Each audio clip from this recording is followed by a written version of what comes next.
I know that Canada is not a Christian country, but why do our politicians seem to celebrate religious diversity yet say hostile things about Christianity?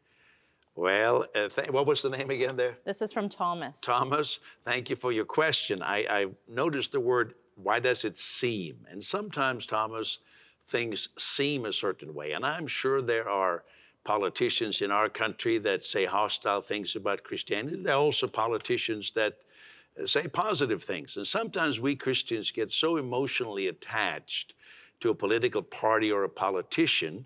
And so when somebody who confesses Jesus Christ, for example, we've had a prime minister who was an evangelical believer, we get all happy. Oh, this is wonderful. And then something happens, there's a change in the election, and we feel like we're under pressure.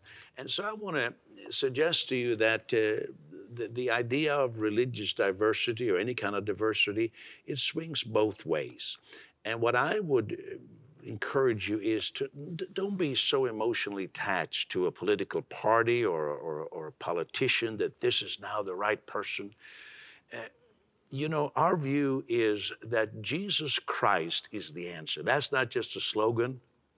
That's a statement that has deep roots of belief.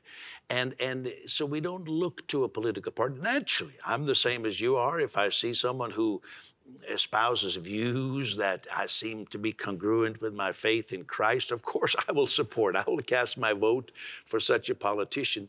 But don't put your hope onto that. I think the real challenge for us here as believers is to see what we have, rather than to look at what politicians have to offer or not to offer, or to maybe demean those who don't speak the views that we think are congruent with Christianity.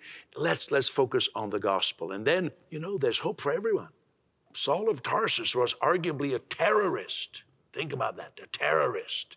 But he had an encounter with Jesus Christ. So that gives me hope even for politicians. I've met a lot of prime ministers and presidents in different countries, and I found that even those who I thought would be really against, you can find an open door. I hope that gives you some reason for hope there. Next question is coming from Henry. He says, I saw you on another program where the host was interviewing you and you were talking about freedom of speech.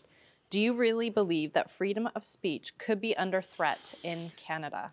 Well, you must have watched a program I did with the host from Vancouver, and she did a great job interviewing me. Enjoyed it so very much. And in our country, we have freedom of speech, freedom of religion, many freedoms in our Charter of Rights and Freedoms.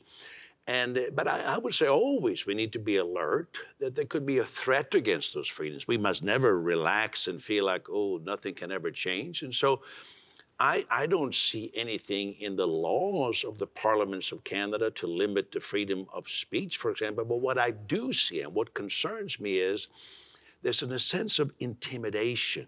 It's like people are afraid to speak their mind. And that's the first little step. And I don't want to overuse that term slippery slope, but it is a slippery slope where we stop.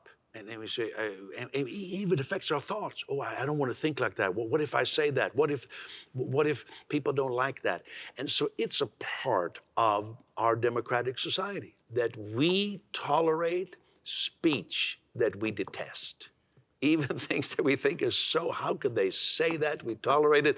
And then I submit, it is a part of our Christian faith. We confess with our mouth, speech, that Jesus Christ is Lord. So I am concerned that intimidation comes and we kind of self-censor.